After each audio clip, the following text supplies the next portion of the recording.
Buenos días, mi nombre es Ana Cárdenas y hoy me corresponde participar en este debate. La moción que discutiremos el día de hoy es: las armas nucleares no debieron utilizarse contra Japón. En este caso, yo estaré en contra de esta moción, es decir, de que defenderé el uso de armas nucleares en la Segunda Guerra Mundial. Comenzamos situándonos en el año 1945. La Segunda Guerra Mundial estaba en su fase final.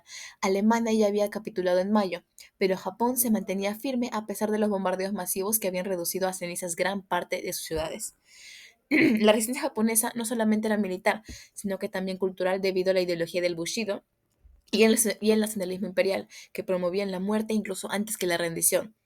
En este escenario, Estados Unidos se encontraba frente a un dilema, que era aceptar una guerra prolongada mediante una invasión terrestre o utilizar una nueva arma con un poder de disuasión inmediato. Ahora bien, pasando al desarrollo del argumento, el uso de las armas nucleares fue necesario porque tanto para los estadounidenses como para los japoneses, la alternativa era incluso más devastadora.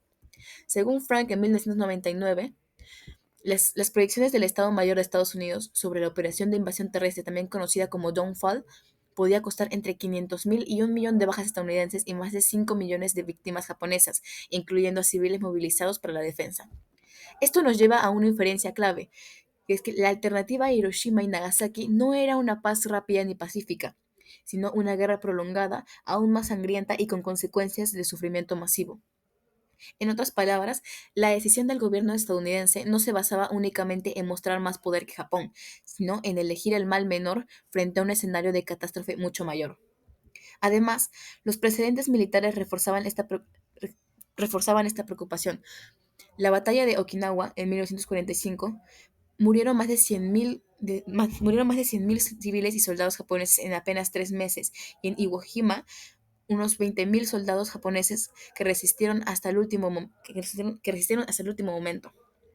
Estos ejemplos mostraban que la estrategia japonesa se basaba en resistir ante cualquier costo, incluso sacrificando a su propia población civil. Esto explica por qué los líderes estadounidenses interpretaron que una invasión terrestre no solamente sería lenta, sino que también suicida tanto para sus tropas como para los civiles japoneses atrapados en la lógica bélica de su gobierno. Es más, incluso después del bombardeo de Hiroshima, el 6 de agosto, el Consejo Supremo de Guerra japonés seguía dividido sobre la rendición.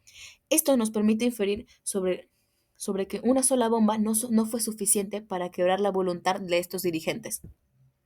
Fue reciente el bombardeo de Nagasaki y, sobre todo, con la entrada de la Unión Soviética en el conflicto, que el emperador Hirohito decidió aceptar la rendición incondicional. Este detalle, este detalle es fundamental porque demuestra que el Japón imperial no iba a rendirse tan fácilmente, ni siquiera frente a la magnitud de la primera bomba nuclear. En conclusión, el lanzamiento de las bombas atómicas no puede analizarse únicamente desde la perspectiva del horror que causaron, que es innegable, sino que debe analizarse desde un contexto de las alternativas, mucho más devastadoras, que estaban sobre la mesa en 1945. Fue una decisión cruel pero estratégica, aceleró la rendición de Japón y evitó la invasión terrestre y probablemente salvó a millones de vidas a largo plazo.